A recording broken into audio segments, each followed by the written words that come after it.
Wow. Okay. Yeah. Podcast over. Yeah. All right. Good night. Good night.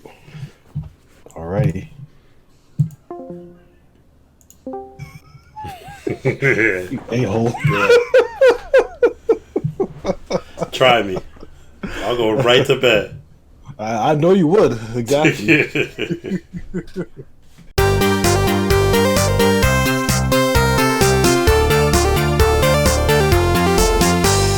Good evening, ladies and gentlemen. This is Steve from the 8BG. I'm here with the hostess, the mostess. Sterling, aka Major No Fun. As the world knows him. And we're the 8-bit generation, aka the 8BG. And to kick off the show, I actually want to talk about a couple of stuff, but I know we like to start off with games we've been playing, so of course I'll go first. As you would probably throw back to me anyway.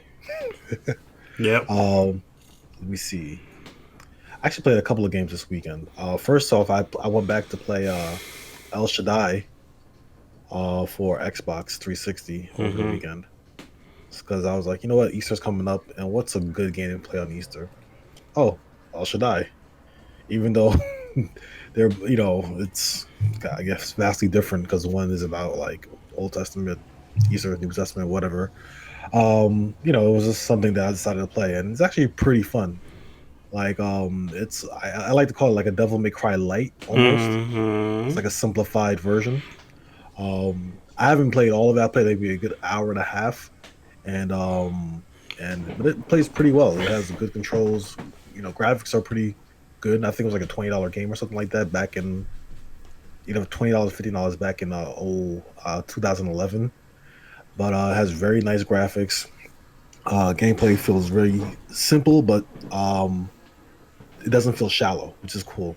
Like, you can do extra moves when you hold down the attack buttons.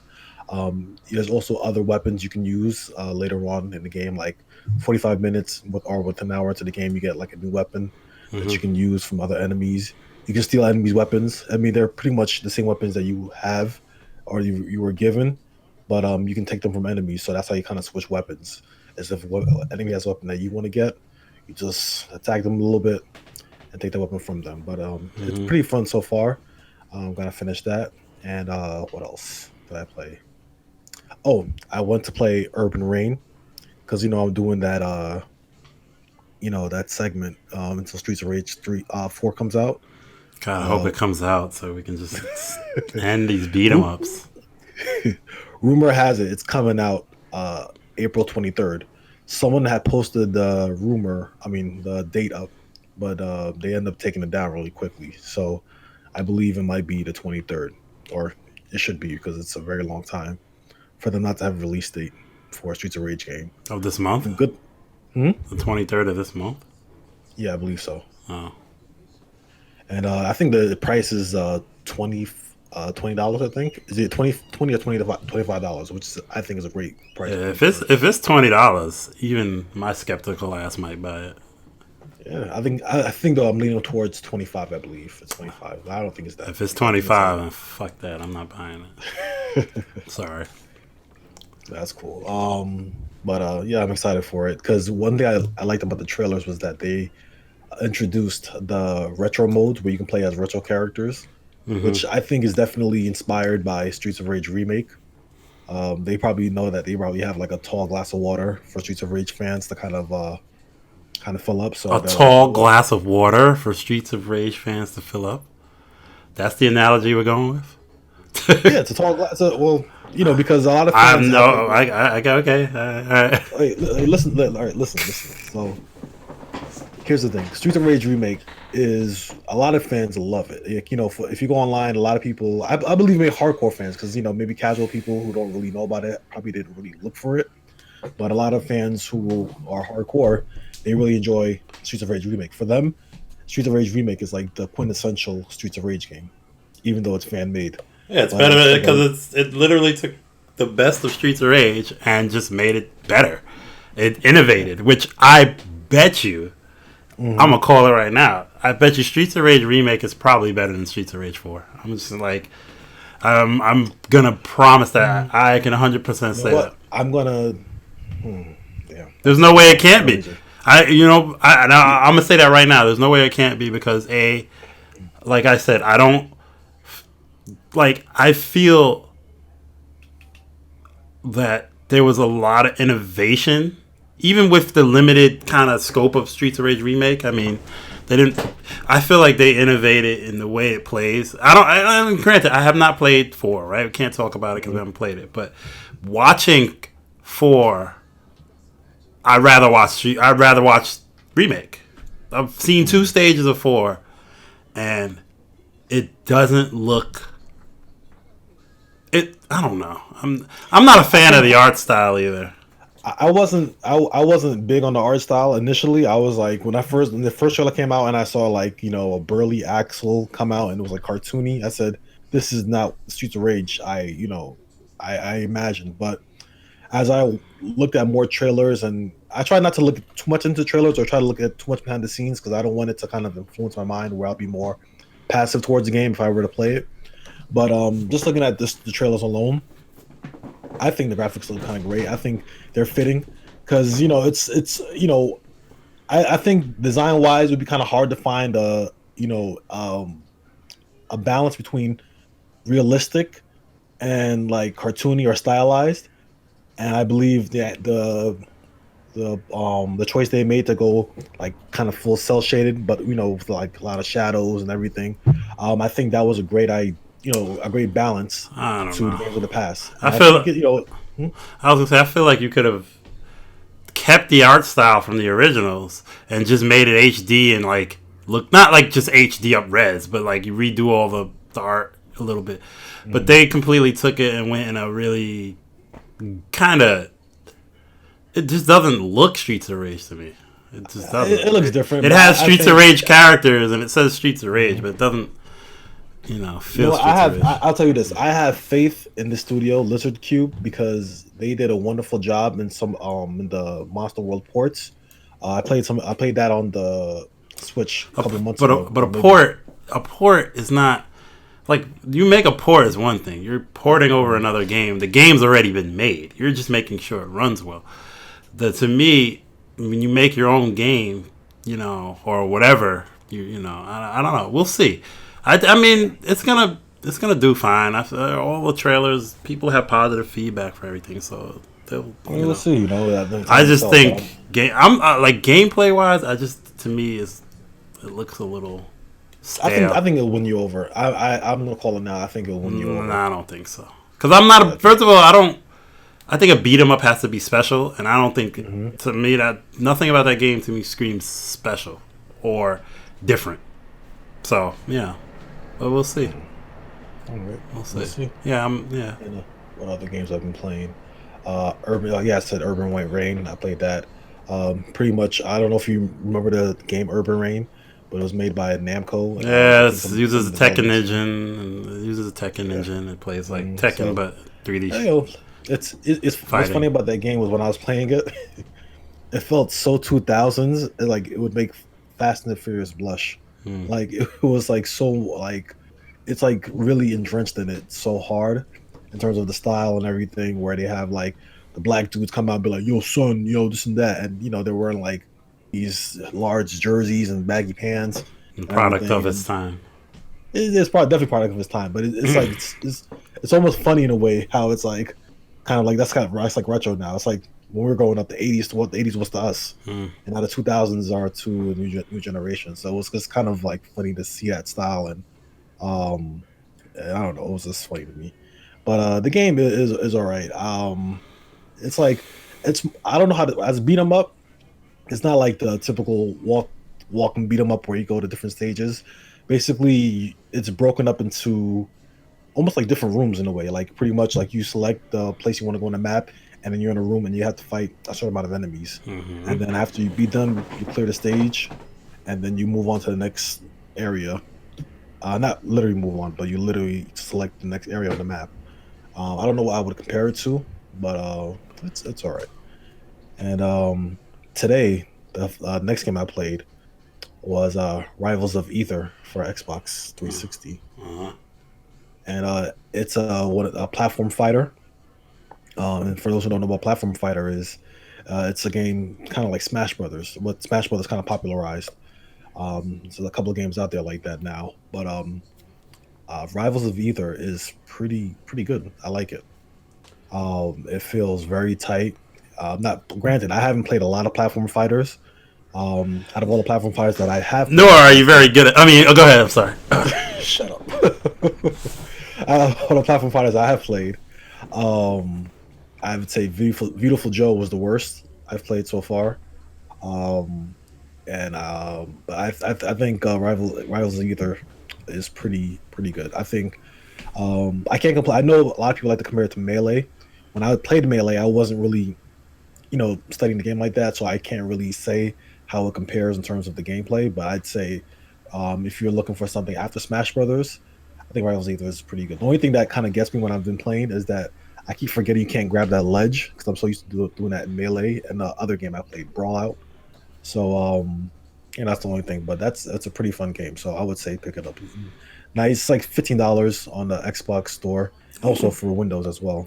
I've seen it, but I'm kind of like unless you don't have access to like Smash Brothers, I feel like. I think Why it's a good bother? alternative. I mean, But why bother? Why do you need an alternative? yeah, that's true. I mean, I think it's only if you don't, like you said, if you don't have access to Smash Brothers. Because I Yeah. remember when I before Smash Brothers came out, I was playing Brawl Out on the Switch, and it was decent. I don't think it was as fun. And I'm not trying to say like you can't have other games, but I feel like It's really tough. if you're doing a platformer, like they've done.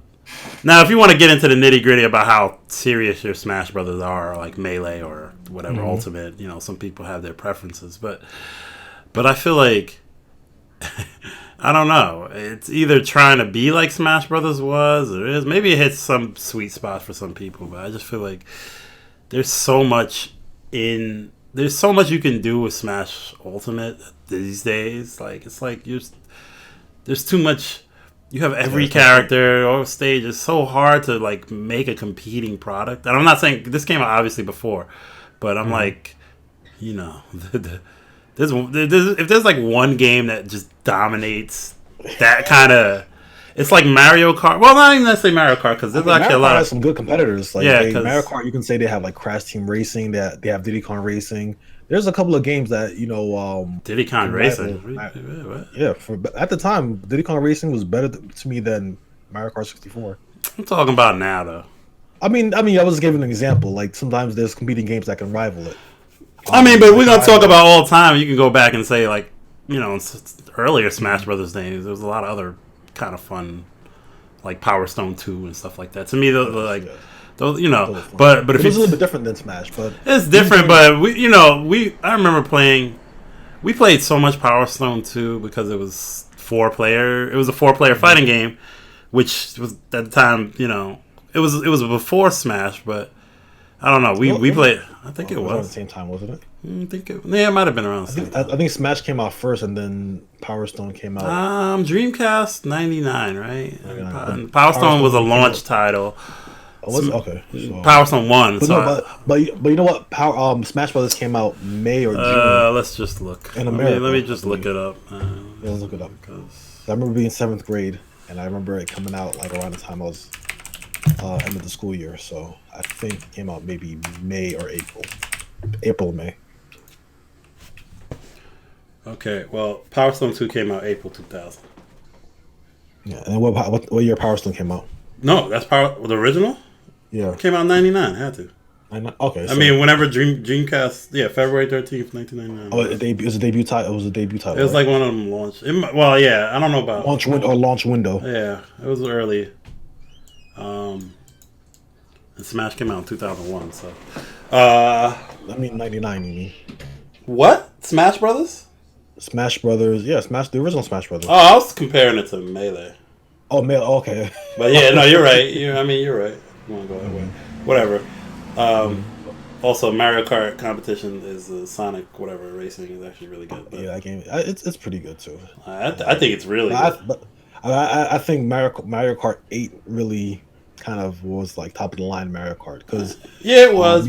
I won't lie. I think I would have had a lot more fun with the Sonic game. It's just that you couldn't Part of what made Mario Kart super fun is we had people to play it with, but like That's true. Yeah. I don't think we had a chance to give Sonic its fair share because for whatever reason we didn't have it, But I mean, I was playing Team Sonic Racing. I think it was it the sequel? I believe. I don't know what game. there's three of them. There's Sonic. Oh, There's okay, Sega and Sonic Racing, which was the first one that came out, and then there was Sonic, whatever Transformed, which I actually like a lot. I like because I just like flying, and it's like very much Diddy Kong Racing, but like I think it looks really nice too. And then the newest one, which actually came out like last year, was Team Sonic Racing, which I have that too, on PC. I didn't play that much of that one, but I like the premise. It's doing something different. I don't know how good it works out, but of team, it's not just about coming in first. It's, pretty much that's the Mario Dash of the series, huh? Double Dash, I should say. I guess. I don't know. I don't know if I'd call it that. I don't know. I'm just throwing it out there because I don't know if I'd call it that. But go ahead. So. And I think that's about the games I played this week. In 3 games, I believe. Yeah. So. You're on. I would say fire. pick up Rival of Ether. I'm forgetting the name. Yeah.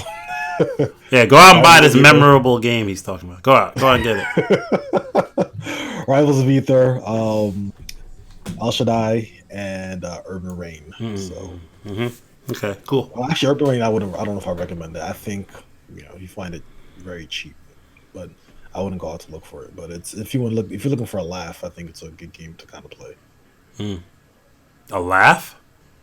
Because it's very cheesy. You know what I mean? Like Namco, Bandai. So and what is it for? Cutscenes. PS2. I think it only came out for PS2. Oh, so go bust out your PS2s to play this game. Or your launch PS3s. Okay. All right. So what have you been playing, sir? Let's see. I'll do this quick. I've been playing 3 games too. The first game is called Osu with a exclamation point. Yes, Osu. Osu. It's basically it's on PC. It's free. I saw it. I was watching someone stream Overwatch, and in between rounds, he just went and played Osu on like the hardest difficulty. It's basically a rhythm game that is very comparable to Elite Beat Agents. It's pretty much these circles come on the screen, you tap them to the music, and you got to do it to like keep your meter alive. I like it. It's free. The reason that it struck me is because of the highly speed of difficult that the streamer was playing on, and I realized that when you're watching a professional game, like person that plays it, they're on a different level. His reactions with his mouse and doing it was so amazing. And he plays Overwatch, but in between he plays this game, and he plays it like it's mesmerizing. So just watching that made me want to try it, and I was really not that good at it. So, but yeah, it's free, it's fun. So I played that. It's on PC, so go grab that. It's kind of current. So basically, like, how does it work again? Like you. I don't know if you ever played Elite Beat Agents on the DS. Like the music. So you follow the beat of the music. Have you ever played Elite Beat Agents? I haven't played it. Okay, so yeah, it's a song plays, and the indicator on the screen, you would use your mouse to click on it, and you either have to drag it around, depends on the song and stuff. But there's a weird, I don't know, Elite Beat Agents did it really well. It's a really good DS game that I actually still have. I don't usually keep games, but it's just a rhythm game I played. I don't know, it was fun. Next game I played was I played more Tomb Raider, Shadow of the Tomb Raider. It's, once again, I say it's a gorgeous game. It looks so good. It's like one of the best looking games I've seen. It's just there's so much detail in the forest and stuff like that. I guess you have to preface that saying that you're playing on the PC, correct? Yes. Yeah. I believe they probably had a pretty good graphical fidelity on the consoles too. But yeah, in PC with settings turned up, and I have a pretty decent PC, so your system's all the way maxed. It's very close to maxed out. I don't think I have ray tracing on max because you need a really, really powerful graphic card for that. But it's pretty maxed out, and it runs. I'm getting over 60 frames a second. And, I'm only playing it on 1080p though. I could probably max it out on 1440p, but I wouldn't try 4K. Anyway, so I played more of that. That game is. I played the beginning couple of hours, and it feels like they're focusing a lot less on killing everybody, like the other two Tomb Raiders, where she was just killing everybody she saw, and it seems to be focused on a little more puzzle solving, and it's fine. It's more of the same. I would say the story's interesting. I think the story's a little more interesting than the second one because I can't really remember too much of the second one. I think the first one probably has the best story, the coming of age Laura. But this one's it's not really a spoiler, but she does something she takes the special relic and it creates disasters, and now she's I have to save everything. I have to do this. I don't know. It's just. I don't know. It's weird, but it's fine. I know we were gonna talk about Uncharted versus Tomb Raider one of these days.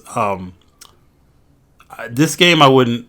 It's probably the weakest out of all the Tomb Raiders. Looks the best, but it's probably the weakest in terms of just how it comes along so far. But and they introduced swimming, deep swimming. She could have done that at PS. I know. In the first game, in the first Tomb Raider, I think if you fell in water, you were dead. And in this game, in the second game, you could swim horizontal, but you really couldn't go up and down. And in this game, you can kind of go all around. And there's a lot of close call swimming moments, you're gonna drown.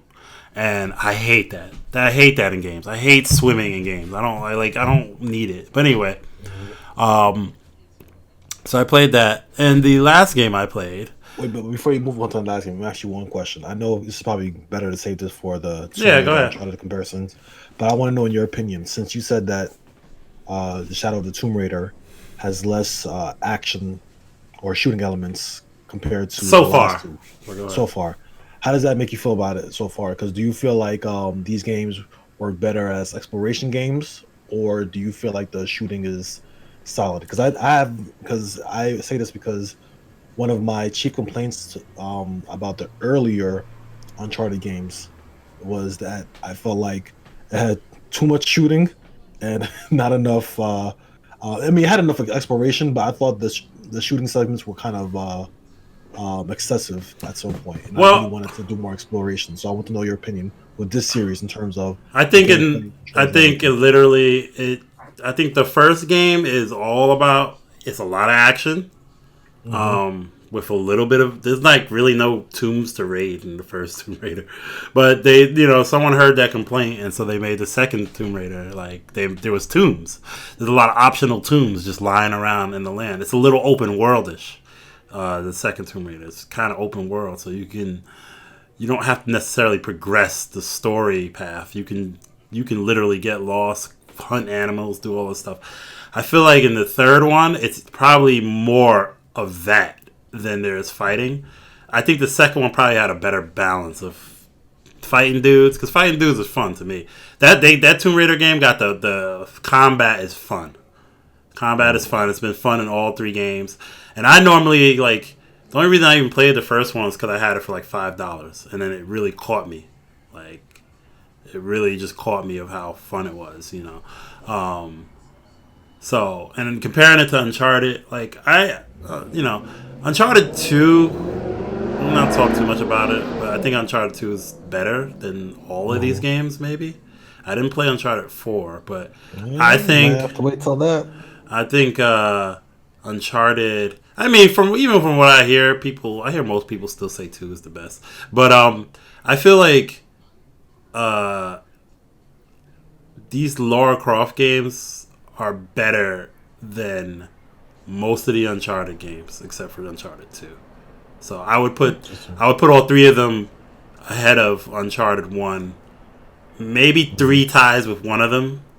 But I think they're really solid. I think they do some things better than Uncharted, but Uncharted 2 is just the perfect blend of every fucking thing. So, So the last game I played is Totally Accurate Battle Simulator. Whoa. Yeah. What is that? So there was a humble bundle that had it was for COVID-19, so there was like $30 and you get like $1,000 worth of whatever. Some of it's not really worth that, but like, it's a lot of stuff with books or whatever. But one of the games was Totally Accurate Battle Simulator, and we'll just say it's Tabs for sure. And Tabs is a weird game that you would only find, I guess, on PC. I don't think it's anywhere else. But basically, it's a sandbox game, but it's also kind of a puzzle game. So you have these really goofy looking, like, beady-eyed, like, troops that you could, like, so you have troops from different time zones, right? Like, you have ancient, you have Greek, you have, like, pirates, you have farming, you have medieval knights. So you have all these groups, and the whole idea is that, and this game's like $15, so it's obviously not a serious game, but you place two sides. You have a red side and a blue side, and you can literally just pit all of these characters against each other. But part of the appeal is that they flail around. It looks silly. Like, it says Totally Accurate Battle Simulator, but it's really, it's a joke. Like, you can throw a mammoth on one side and see if he beats a bunch of skeleton archers on the other side. Oh, wow. So you just throw these things together, but part of the appeal is that they flail around, like, just the way they look. And they all have kind of different abilities, but it's something that's visually you play it for a little while, and I got stuck playing it for hours because I was kind of like, well, what happens when you put these guys together? And you put a whole bunch of these guys, do they win? And so there's a campaign mode, which task you with beating different kinds of army setups with a limited amount of supplies. So there's a little strategy in it. But it was very much surprisingly fun. I had a good time with it. I don't know if I'll like really go into it too much, but it was a fun distraction. So sounds fun. All right, so yeah, let's get into this thing. All right, so I believe what we're talking about today is I guess comparing and contrasting the classic consoles. Oh, there you go. Thank you. Wow, yeah. I was like, what classic console mini systems, and I know you're a proud owner of all four of them.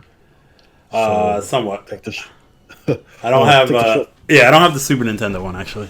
Wait, did you? Oh, you never had that one. No, I have. I know someone who has it, who I played it off of, and I used theirs, so I know about it. It's literally the Nintendo one with Super Nintendo games on it. That's all it is. So, I'm qualified to talk about it. I'm pretty sure. I mean, of course. So, take the show floor.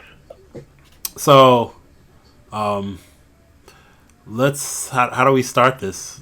I mean, all right. So let's say, all right. So, I know we had this conversation before, right? So it's a little. I don't want to try to pick it out.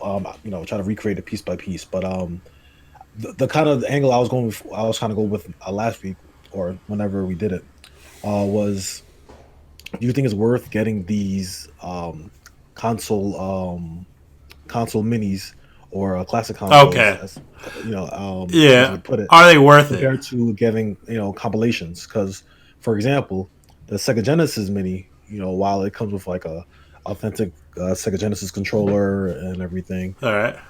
Sega Games has been, they've been having compilations since like almost 10 years ago, since 2015, 2005. Right. So is it worth getting these consoles if we have ways of playing them? So virtual console, compilations and here's the argument. So here's the arguments for these. Okay, so obviously, I think they're personally, I think they're worth getting if you like to have if you're like a collector, is one thing. If you want this thing, they're all from a design standpoint, all of them are very well made, and they're little mini versions of your classic console. So it's more. I think when you're buying these, it's actually more than just the games aspect of it. There's something about seeing a little mini PlayStation or a little mini thing, hitting the switch and seeing it turn on and work. I think the thing about compilations on systems are literally there just to be played, right? This is a little more than just playing. There's an authentic feel for having that controller, the original controller to play it with, or you know what I mean. And I think that's part of the appeal. I think the appeal is having these little mini consoles that, you know, also, and I honestly, actually, I think I wouldn't have said this before, but I don't actually always think I don't really think it's about just the games. I think part of it is literally that these items are collectibles. They're collectibles. They're a little piece of the past.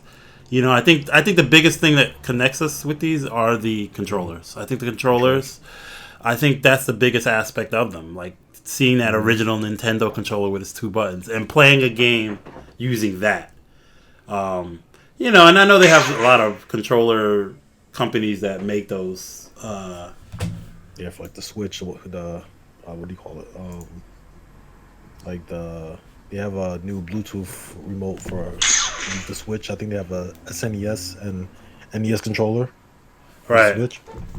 Yeah, right. Like, you know, so I think just seeing, you know, plugging it in, turning it on, you know, and then you just want to play that classic, you know, feeling of a game. You know, it's not perfect, obviously, because it's still emulated and it's still, you know, it's not a CRTV. These things have filters and stuff like that too. They have like options to try and get that classic feel.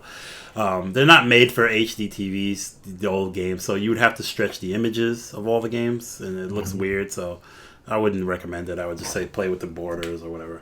So let me ask you a question: if you were to try to like, I guess I'm not using the right term, but reverse engineer, like maybe you use the HDMI cable and put it through like an adapter that can, you know, have like the what do you call it, the AV kind of setup. What do you? Oh, and what? Put it on an older TV. Older TV. Yeah. How do do you know how it would look, or have you seen anybody talk about that? I haven't seen anybody talk about that, and I feel like if you're going that hard, you probably already have like a Nintendo already ready. You know, I mean, I guess it would be a fun trick to see if it works, and you know, I don't know, but if you're already doing that, then you don't need to be listening to this because you already have everything. I feel like. So. But let's run down each of them. I'll say whether I think they did a good job. I don't think we need to talk about every game. I mean, yeah, just talk about the standouts or or why or questionable games. I think, but so let's go to Nintendo. Is the first, Nintendo started this, right? And I think they hit a kind of perfect for their first try at it. They hit a very good. You can't go wrong because of the price, right? It's $60. $30, yeah. Well, 60. It was 60. Yeah, it was 60. $60. Which and you get 30 games. Yes, that's what I was thinking. So you get 30 games for $60, which means $2 per game, which is not bad. Now they should have included 2 controllers. Blasphemy. And the controller cord is ridiculously short. I do not understand how that got okayed. That just is. It's 2 feet long, I think, or something like that. Something like that, I would understand. Maybe in Japan, where people are maybe closer to the TVs, or the smaller spaces. But in the U.S., or just use a regular size cord of the original. Like, how hard is it to have a longer cord? I think it's kind of weird to say that they were trying to save money on the wire, because I'm like, that's no, because they fixed it with the next one. They just didn't. They just did it. Sometimes Nintendo does things, and they're like, "We're Nintendo, deal with it." Like that's all it is. We can't. What else can I say? Maybe they're trying to apply sell you on the extension cables. Maybe, I don't know, but that's kind of weird. Yeah. So the Nintendo one, that's the biggest problem with that one. So yeah, it has the best. It has a lot of really good. There's so many great Nintendo games, so you're gonna be missing a few of them. I think there would have been a good chance to put some interesting games in there, and there's some weird omissions. When you say interesting, what games? Well, I guess you could probably talk about it later on. But Yeah, well, no, I think off the top of my head, something River City Ransom I think was a really good game that should have been on there. I think you could have done something like, I don't know, it's probably licensing, but like Clash of Demon Head was an interesting Nintendo game. I think there's a lot. They could have put some rare Nintendo games like Little Samson, or there's a lot of interesting games that they could have put on there. But they put 30 games. Of course, you got all the good Marios. You got like Warrior Woods. You got all the good, you got both Zeldas. You got Castlevania 1 and 2 and not Castlevania 3. And Castlevania 3 is probably one of the best ones on Nintendo, So if they could have omitted 1, I would have omitted 2. It's not bad, but I would have took 1 and 3. I think those are the two better Castlevania games. You got every Mario I said. You got the Zeldas. You got some weird ones like Pac-Man, which I felt like shouldn't be there. Pac-Man, I don't think Nintendo. Yeah, and there's a lot of old games that are way past their time and don't really hold up today, like the original Mario Brothers, Ice Climber. I hate Ice Climber. I don't, Balloon Fight. Balloon Fight is like okay, but once you play it once, you that's it. You don't really need to play it again. I feel like it's definitely a game of its time. Like it was fun a little bit, but it's right. Mini games that you play during a loading screen. Yeah, there's a lot of older, which is kind of cool because you can see how much some games really got out of older hardware. You look at how simple like Donkey Kong is with its 3 different screens, and then you look at something like Super Mario Brothers 3 that has so much content in it that you can So overall, I think this is value and stuff. It's great.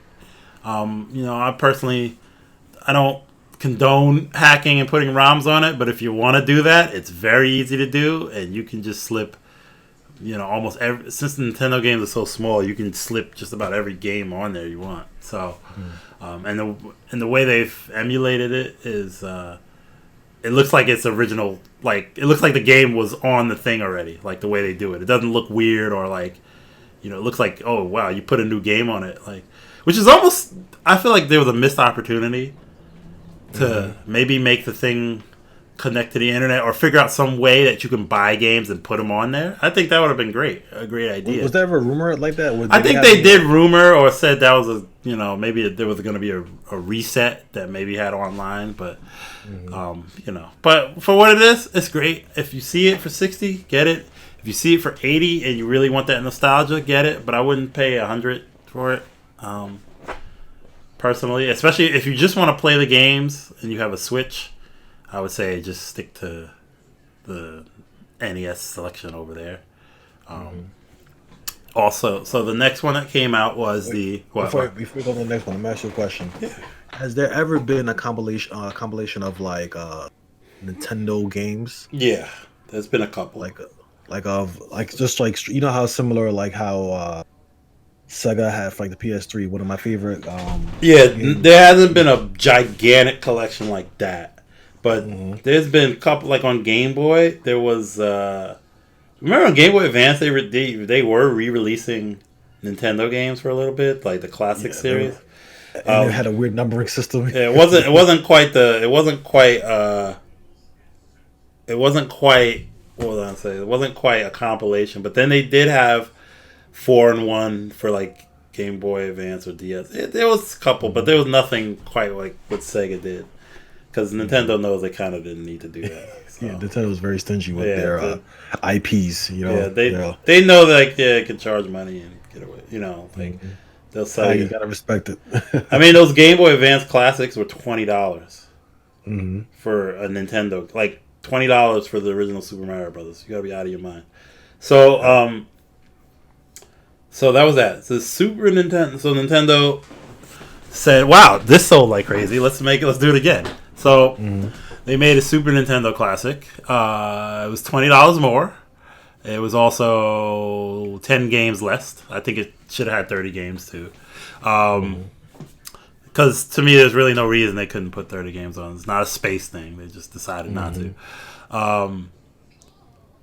This is a much more solid collection there's really not a bad game in the bunch. It's very similar. It has the controller feels great. Classic Super Nintendo controller. I love it. They fixed the cord issue. And they give you two controllers. Two controllers, longer cords. That's why it's $20 more. That's where the $20 was going to. Yeah, maybe the extra. Yeah, because it's not the games or anything. These things are very, they're not, So maybe the extra controller is $20. So there you go. It's Super Nintendo. You gotta get it. $80 if Super Mario World, Super Yoshi's Island, Zelda, Kirby, Star Fox, and you get an extra game, Star Fox 2, which was never released here. I don't think it's worth it just to play that game, but it's there.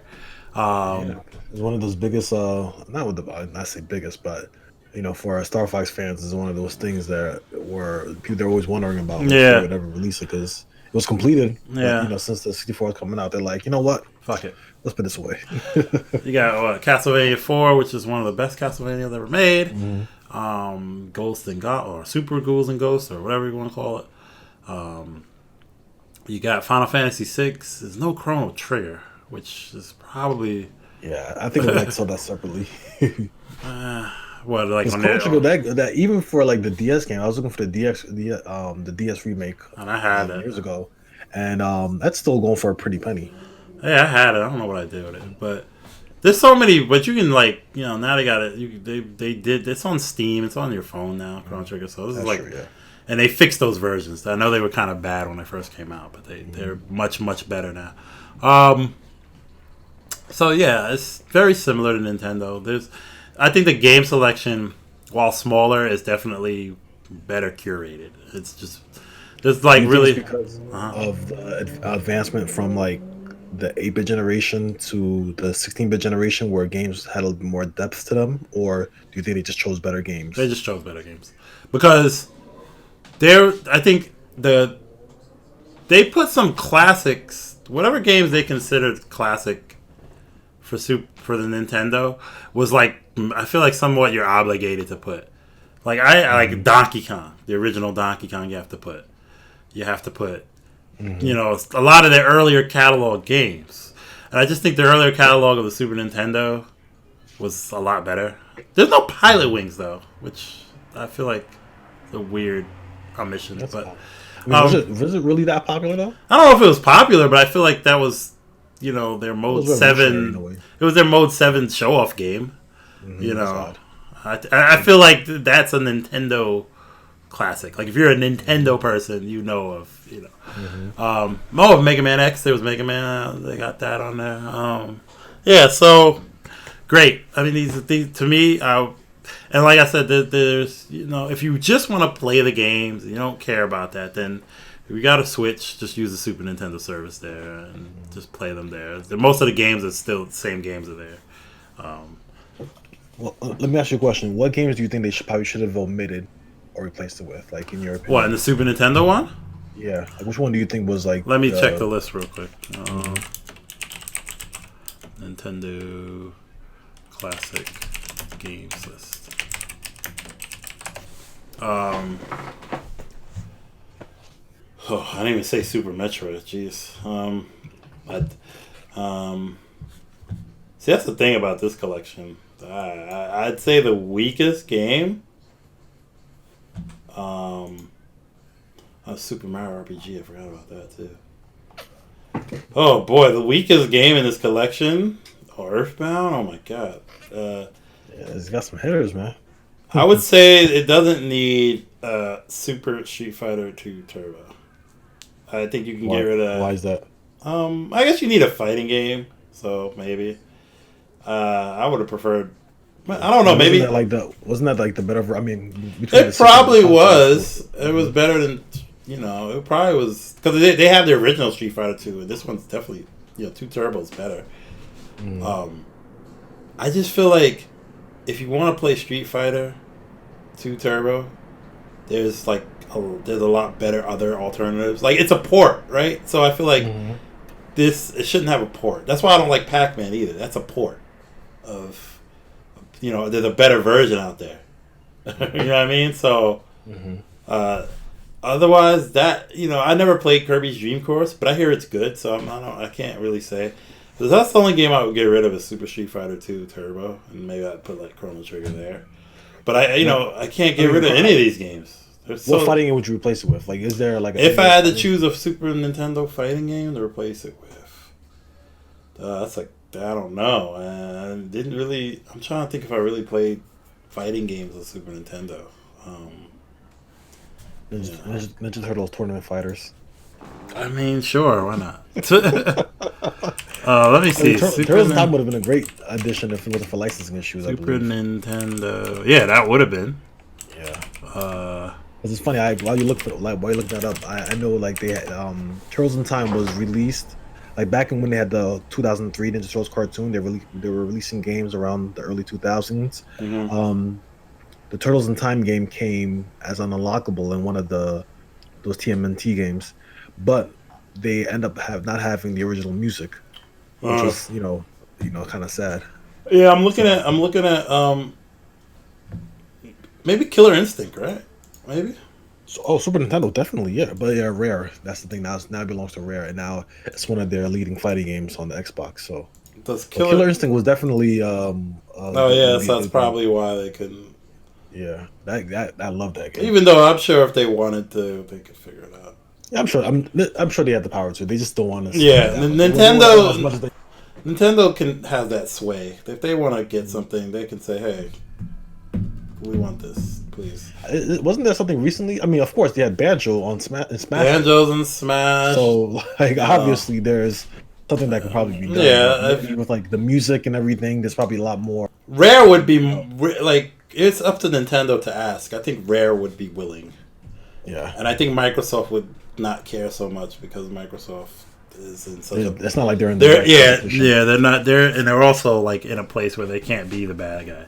Yeah, they're in last place this generation. So So like I said, it's almost a collection you can't argue against. Mm-hmm. Personally, I don't really care for Star Fox. If I had to take that, I would take that out. You keep Star Fox too. Star Fox, I mean, it's classic. It's whatever, but I don't like it. It's the foundation of. I know, but if there's one game to me that feels the most dated in terms of like playability and stuff, it's that. No, all these other games are like near perfect to me. Like, do you think maybe the reason why they didn't pick Pilot Wings was because Star Fox was their big tech demo? Maybe. Personally, I would take. I didn't see Secret of Mana. I don't like Secret of Mana. I don't care what anybody says. And I've liked Legend of Mana. I just do not like Secret of Mana. I will play. I would put there. You can take that out and put Chrono Trigger. I'd put that or there's so many great Super Nintendo RPGs. I feel like Chrono Trigger would never be on the collection though. Why not? I think it should be in the collection because I think it's the quintessential RPG of the Super Nintendo. But I just feel like for some reason that's one of those premium games that they just won't release. I don't think so. Because it's not up to Nintendo. That would be if Square to me would. Because it's the Square game, obviously. So I don't understand. Because Squaresoft has 2 games on this collection. They have 3 actually. They have Mario RPG. They have Final. I mean, okay, because I know Chrono Trigger is like really RPG fans will argue whether Chrono Trigger or Final Fantasy 3 is the best Super Nintendo RPG. Those are 2 of the top. Final Fantasy 3 has a more in-depth story and deeper characters. Chrono Trigger has a little bit more lighthearted, better. To me, Chrono Trigger looks better, and Chrono Trigger. But Chrono Trigger is excellent. Yeah, well, Final Fantasy 3 music's excellent too, though. I don't know. It's hard. It's really hard to. But that's what I'm saying. But just both of those on this thing would have been perfect. So, but whatever. So let's move on to the next one. And so this one's $80. You're not going to find it anymore for $80 at all. It doesn't even, it says available now. It says please check with your local retailers for availability. And if I type in SNES Classic, well, I guess even right now it would be pretty hard to find. $124 is out of stock. It's not, you're not going to find it How much is all for? $124, Wow. which it's almost. I would say if you see it at that price, that's almost worth it if you really want to play it. I mean, But like not these prices where it's like 200. Anything to me, anything over 120. Because this is one of the things. If you didn't buy it then you deserve to pay more. Like you know what I mean? Like you knew it was gonna be whatever. yeah, So that's true. That's what you do. There was one time it ran out, and it came back, and then they restocked it for $80. Yeah. And that's when I got one for my friend. Who I'm just gonna ask her if I could have it because I really want it. But anyway, so that's the Super. I would say if you could find it for under 120, you get it. Even if it's used, I don't care. Just get it if you want it. But make sure it comes with both controllers. So let's move on to the next one, and probably the worst one is the Sony PlayStation Classic. The same things apply to the other systems where the design, the feel of the controller, all that is almost somewhat worth it in its own way. To get that classic PlayStation feel. Although it's a little not as classic as the others, only because the PlayStation controller hasn't changed so much. So you're not really, but it is kind of cool to see a controller with no analog.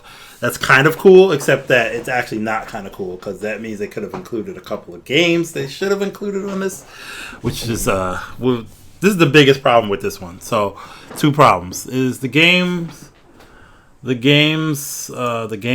is absolutely positively abysmal. There's maybe out of the 20 games, there's 5 good ones. So 15 of these games are really... And this is the first time when you actually see that 3D games do not hold up the same way as classic... classic, what do you want to call it? Classic. So what are the 5 games that you believe hold up? We can look up the list. Yeah, I'm going to look up the list. I just want to see how much you can find a PlayStation Classic for now. Okay. And the fact that you can find these still just attests how not good they are. Okay, so here's the 5 games that are good are Final Fantasy VII, Metal Gear Solid, Oddworld Abe's Odyssey, Rayman. That's 4. I guess Ridge Racer Type 4. Okay, there's maybe more. Tekken 3. Tekken 3. But it's missing some. But and Wild it's missing some. Tekken 3 is missing some gameplay elements, right? No. So the issue is the emulation is quite possible. It's terrible. It runs PAL in the PAL region. So.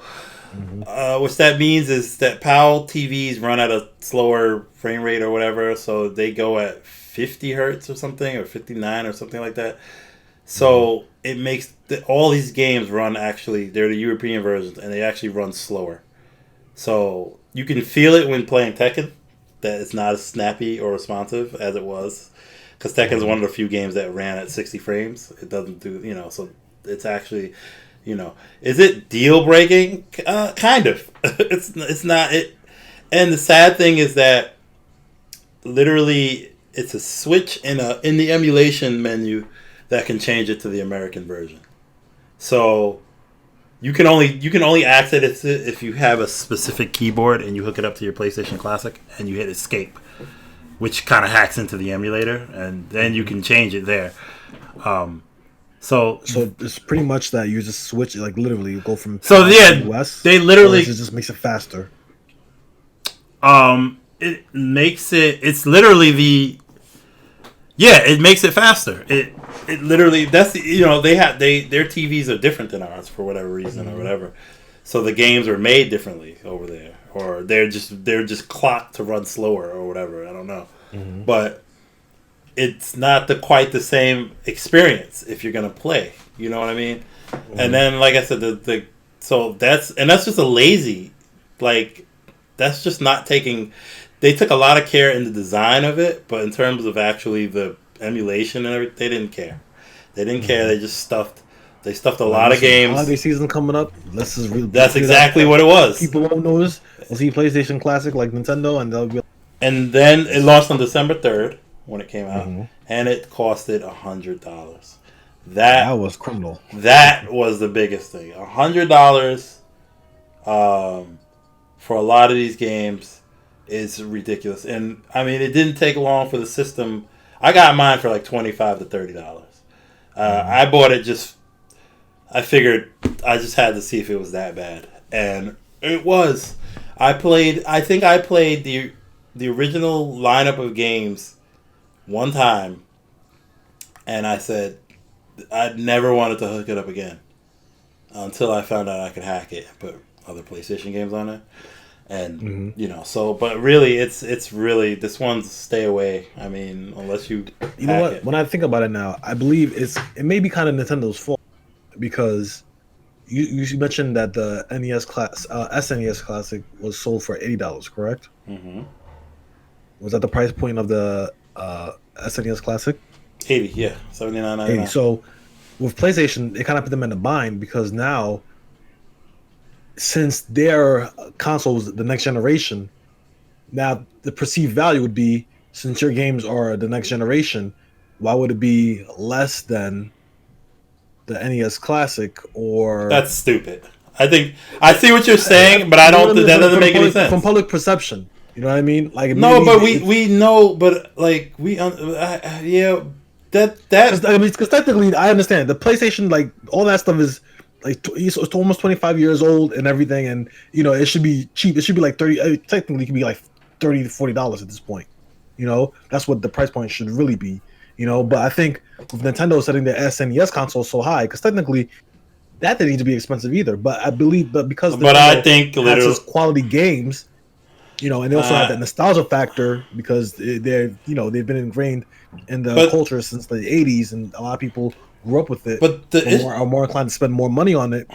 When they pushed that, when they pushed the SNES to $80, maybe Sony was kind of at a crossroad. But I think the SNES really got pushed up to $80 because it had an extra controller in it. I think when you said that, I think that was actually spot on. I think having two controllers made it $80 because you put less games in it. Like I said, like there's less games and they charge $20 more. I know they're a little bit more deeper kind of games, but less. Like I don't think Sony said, "Oh well, I guess we gotta," because ours is the next step up. We gotta charge $20. I think Sony sometimes gets big headed, and they think because if and the funny thing is, it could have been fine if they put good games on it. 100's expensive, and that would have scared some people off. But if it had good games on it, I think people would have been like, okay, I'll do it. But like, when you have Twisted Metal and not Twisted Metal 2, when you have Tom Clancy's Rainbow Six, which is a port of a PC game, it just doesn't. It's really bad. I mean, some of these games are bad. Like Tom Clancy's Rainbow Six is a bad game. Who cares about Mr. Driller? That's not a game people say. Right. The fact that you laughed at it shows it. When I hear Mr. Driller, I do not think Battle Arena Toshinden was a launch game, but it's bad now. It's bad. It's not even like the original Tekken I would have preferred that and Tekken 3. I don't even care. But they didn't need Battle Arena Toshinden. Cool Borders 2, like no one cares. It's not even like a legacy franchise. Like it's not even like Battle. Yeah, it was like still here today, and it's like, okay, this is the first game. Right? No, this and like that franchise. And they did that with Persona. Persona 5 is considered one of the best RPGs ever that came out. So, this one has Persona, but no one cares about the original Persona. Revelations. Yeah, and I'm not saying it's good or bad, but that's like, give me give me Chrono Cross, give me. They did the same thing with Grand Theft Auto. Yeah. Oh my God, the original Grand Theft. Yeah, Grand Theft Auto's in here, guys. They could at least put 2, or I don't know. They could, but yeah, they put the Grand Theft Auto. I mean, Intelligence Cube. I don't. Yeah. It doesn't scream. I mean, it's PlayStation games, and I think they definitely have a cult following.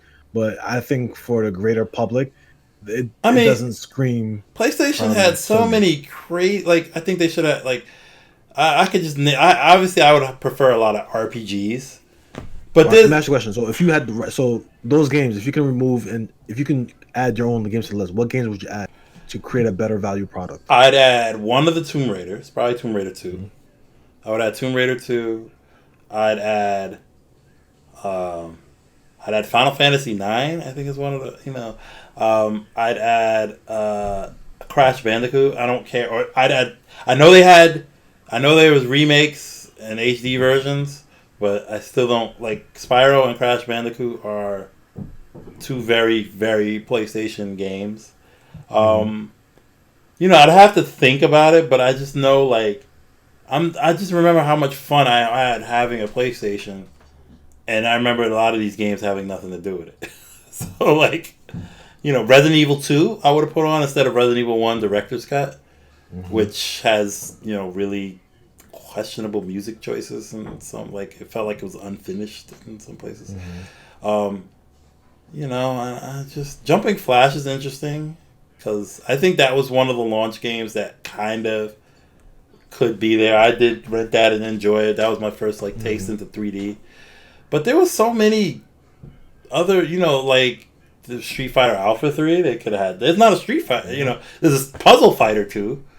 Which, okay, I guess, this could have, I don't know, there's just so many other games that should have been on here, I mean, the way I look at it, I think maybe, and this is just my guesstimation, I don't know, but I feel like a lot of people who feel that Sony rushed this whole entire thing to get it out by holiday season, and maybe, a lot of the licensing deals maybe weren't in place. Right. And they were just trying to get whatever they can grab to put it out, by. And I can't argue that because that sounds like that would be a very valid reason because there's no other. Because some of these games. Well, that's somewhat, I believe. Because when I look at Twisted Metal and not Twisted Metal 2, because it's not like they put Tekken 1, they put Tekken 3. It's not so. They didn't put the first Ridge Racer, they put Ridge Racer 4. So, they just made some really boneheaded decisions, but they paid for it because nobody bought these things, and you can find them dirt cheap. They're very available. And Sony's so ashamed of it that I think on YouTube they removed a lot of the video pertaining to the PlayStation Classic. Really? I was trying to look up. I think when I went to their blog with the PlayStation Mini, and the video that's supposed to introduce it and show the games, it's not even there anymore. They took it down. Well, that sounds good because that's how ashamed they are of themselves. Yeah, and they so good because they this wouldn't go over well, but if I were them and make a PlayStation, if they make a PlayStation 2 Classic, which I don't think they will, but they should. Release that. It should be backwards compatible, and it should just have a better list of PlayStation 1 games in it. That would be so that would capture so much of a good essence of the PS2. Because PS2 was my PlayStation for a long time. I just played PlayStation games on it for a very long time. It's one of the best. I think the best selling console in the world. Yeah, and with good reason. But play this one. Just avoid for the most part, unless you hack it, and you could, it's not as easy as the Nintendo one to hack, but it's very much worth it because it's just PlayStation was such a great system. It's definitely not as great now as it was because it's a lot of the graphics and stuff. They could have Legend of Dragoon. That was a really very PlayStation-ish game, but it's not as great as it was. It's not going to age well because it's just the 3D and stuff back then it's an awkward phase. So, but I'd say skip it. Next one, I think this is the last one that we're going to talk about is the Genesis, and the Genesis Classic to me was very late to the party. It came out nearly a year after, it came out 2 to 3 years after all these things started, But let me ask you a question before you go on. It wasn't, I know it's not the same thing, but I know they had Genesis before the NES Yeah, Mini came out. they They did had like have. a Genesis like all-in-one kind of system. There's It a had lot of games those. built in, and then you can also play actual Sega Genesis games. Yeah, there was a lot of different mini Genesis that came before. Mm-hmm. I think the most notorious one was a one made by a company named like Mayflash or something like that, where they made it was like a mini Genesis 3, and it had like 80 games on it, and it was I guess it didn't go over too well because either it didn't work quite well and emulation was very poor. Like I said before, if you're really just out in it for the games, there's a better Classics collection on the PC. There's that Ultimate collection, like you said. There's a lot of other ways to play Genesis games, but if you want that authentic controller, you want the little mini Genesis, especially because I like kind of having all these little cute systems too, However, I will say that this collection is by far, in my opinion, the best. It's the best by pure content alone, but also quality. I would say it's on par with the Nintendo and the Super Nintendo in terms of quality build of the system and the PlayStation. And the emulation, I'm not the emulation crazy guy, but as long as it looks good and sounds good, I'm good with it. It doesn't have to be perfect, but the emulation's really good, and it comes with 2 controllers, which is it's the price, and the price point is $80, and you get 40 games. 40 freaking, actually you get 42. I'm sorry. You get 42 games because there's 2 bonus games. They're bonus games. There's 2 bonus games. Like I don't understand why you would bonus. As in, I mean, I guess they were never released, but also it's not like there's a version without these bonus games on there, right? I don't know. Anyway, so 40 games. So basically, you get $2 a game, which is killer deal. And these are all the choices. Like, there's not perfect. There's some choices I'd rather have, but for the most part, these is literally what you think of when you think of Sega Genesis. I mean, it has all it has a great Castlevania game. It has Echo the Dolphin. It has Toe Jam and Earl if you like that. It has Comic Zone. You got Sonic. You got Altered Beast. Gunstar Heroes is great. You got Shining Force 1. I would have preferred Shining Force 2. It's the better game, but both are good. This is not like a Twisted Metal 1 and 2 where one's clearly better. These are both 2 good games. I would just prefer the sequel. But Castle of Illusion with Mickey Mouse is great. You got a couple of those games. Shooters. You got Shinobi 3, which is great. Did it have Revenge of Shinobi? I think it was the only one. You know what? I'm trying to see if it has Revenge of Shinobi. No. I think Revenge of Shinobi's caught up in some licensing issues. Okay. Oh, yeah, obviously. Does it have Shadow? So I feel like a lot of collections don't really have that anymore. Yeah, it doesn't have Shadow Dancer either, which is actually a really good game. But it has Streets of Rage 2. Like if this was a Sony Classic, they would have put Streets of Rage 3. You know what I'm saying? Like that's what it is. You see what I'm saying? Like that. Contra Hardcores has Landstalker. You have there's not too many games I would remove and replace with something else.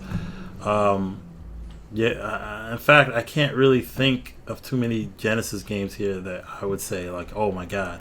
Now I had a Genesis and I played it a lot, but I wasn't I think I like my Nintendo a little. I think I like Super Nintendo a little more maybe, but I'm trying to think okay, they don't have Sonic 3. Yeah, but we all know why. Music. Yeah, there's music reasons, so no Sonic 3 and Knuckles. Although I don't know why they couldn't. I guess because they're using Genesis, so they're not going to use the PC version. But you know what? I feel like... What? I don't know. I mean, I guess since it is missing Streets of Rage, What, 1? 1 and 2. I mean, 1 and 3. Well, 3 I'm not crazy about, but it would have been good to have 3 as 3 there. You know what I mean? I mean, they could have... Yeah, but... Because, with the Sonic's Sonic's Ultimate Genesis Collection. That's what I should say. That's the actual name of it. Yeah. To me, it's the ultimate Genesis Collection. It really is, because I believe that game has 48 games. And also has Sonic 3. It doesn't have Revenge of the Shinobi, which again, I guess licensing issues. I mean, pretty much almost the same amount of games. Does it have Golden Axe, the Sega Genesis Collection? Yeah, it does. All right, but there's no Golden Axe. I guess that was the Golden Axe was the best one anyway. So, all right, let's see. Sonic's Ultimate Connection has. I'm trying to see. It has a lot more because it has a lot more sequels. But it also has arcade. In the franchise. It has arcade versions of these games too. However, I mean, okay. For instance, I'm looking. Okay, like it has. Bonanza Brothers, Decap Attack, I guess, Echo 2, Flicky. Oh, does it? This one doesn't have Game Ground, does it? Because it has Game Ground. Yeah, it doesn't have Game Ground. Game Ground's a game that I didn't play till I played the original Genesis Collection on PS2, but Game Ground is a lot of fun. It's a lot of fun. I like that kind of came out of nowhere. No, it's not okay. Like they could have put everything on there, and I think there's something about hitting a magical number of 40 or 30. I don't know. They didn't obviously, I think, want to repeat themselves too much. Like I said, they could have given you 50. They could have put 50 games on it. They didn't.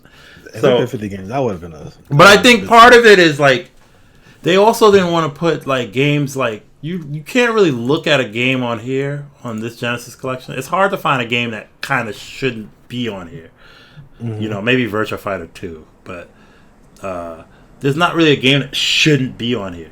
Whereas I look at the Ultimate Genesis Collection, it's ultimate, but like there's some games I could do without. Like personally, and I think that this is more of if you had to have the best, let's get the best of this type of game. Let's get the best. Of this type. Because, for instance... Actually, this is the new one, right? Hold on. The Genesis Collection. Oh, this is the old one. Yeah, Ultimate... Damn compilations. Yeah. Damn. Ultimate Genesis Collection, for instance, like it has Phantasy Star 2, 3, and 4. Like, Phantasy Star 2 and 3...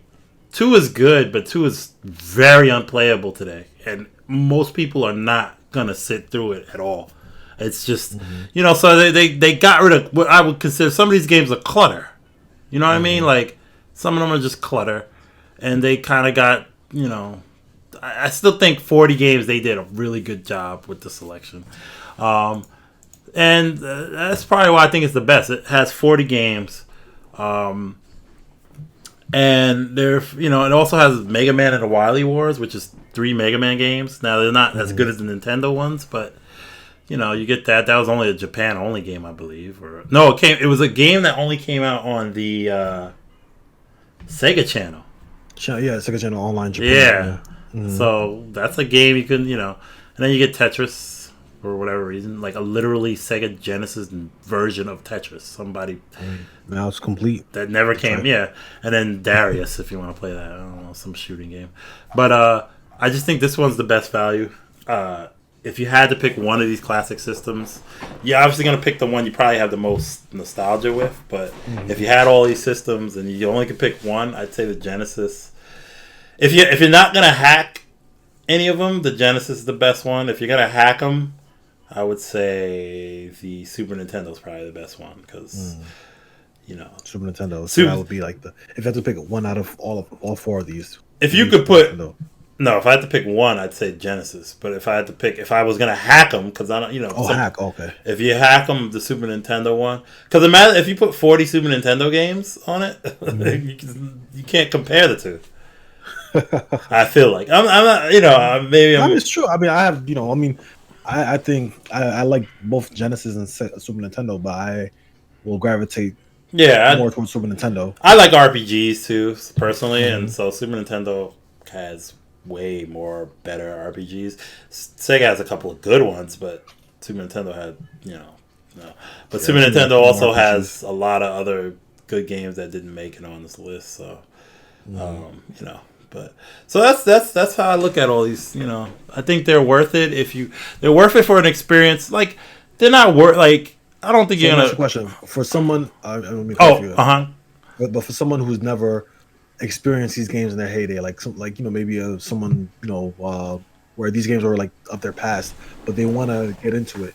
How would you recommend this to somebody who's never held these controls before or played any of these games? I mean, it's literally you buy them. I would say you buy it and then you try it. I mean, like look at like the idea. I think it's good, like I said, for game designers to look at how games were originally made with 2 buttons.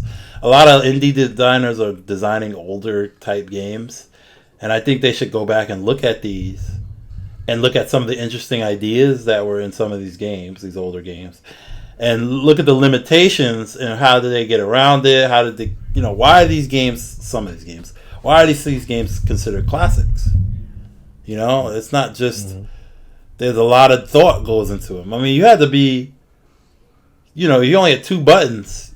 You had to make games that worked with 2 buttons. Like Super Mario Brothers 3 is a great game that doesn't have half the buttons that Super Mario World has, but it still works. You know what I'm saying? Like, yeah, you have to be intuitive. Yeah, and I think Nintendo was a master at it. Sega was a master at it. I think Sonic games are a little overrated, but that's a whole nother story. But but what I think I like about Sega is Sega to me was got creative and did weird things, and Nintendo did weird things too. But Sega like Echo the Dolphin. Yeah, that's a weird. That's like think of that game like it's just a regular dolphin, like like stylized. You're just like literally you're a dolphin, but it's weird because there's like time travel and it's kind of depressing. It's a weird game, but it's like Sega has like Shenmue. Nintendo wouldn't.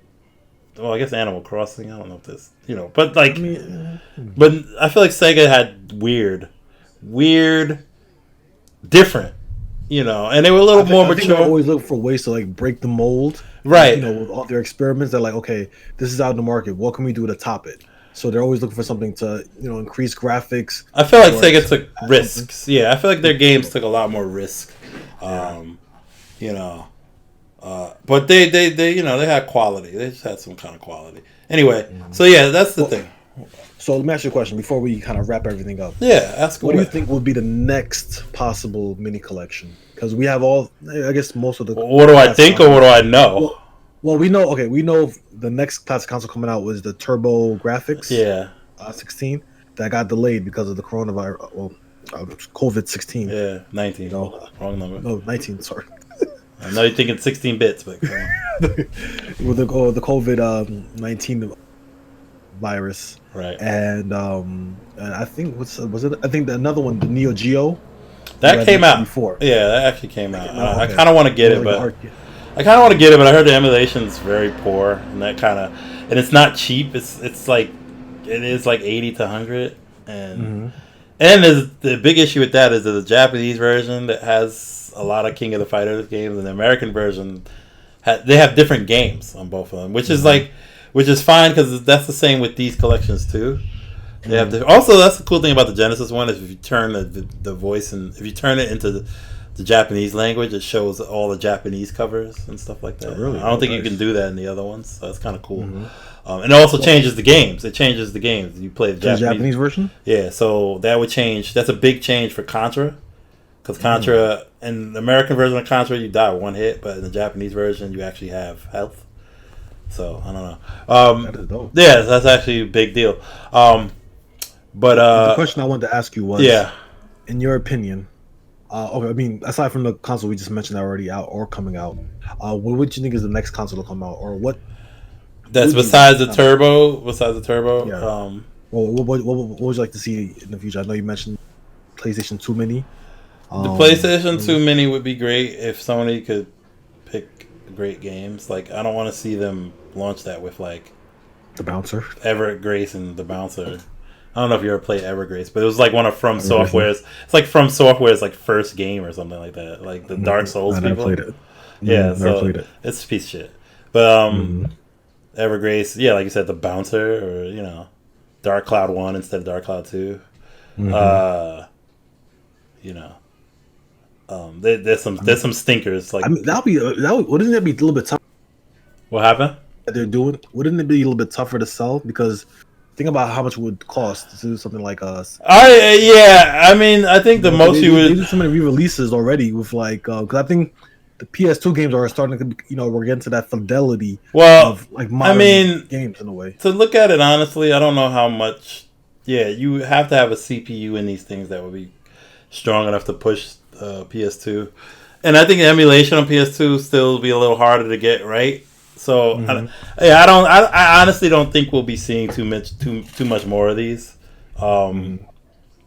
The most I would say it might be easier to maybe an N64 Classic.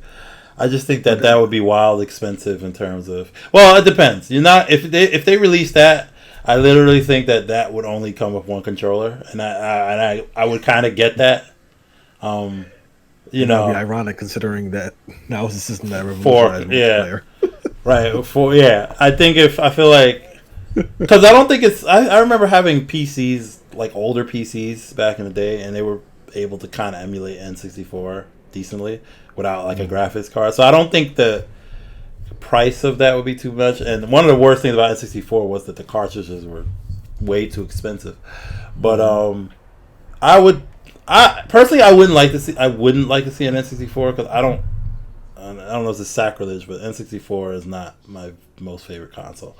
I had one, and I had a lot of games. I had fun with it, but like, I just like if you want a GameCube is my console. Like that to me was, let me see a mini GameCube. But I think realistically, well, maybe not realistically, but I think if they were going to do something, I would like to see.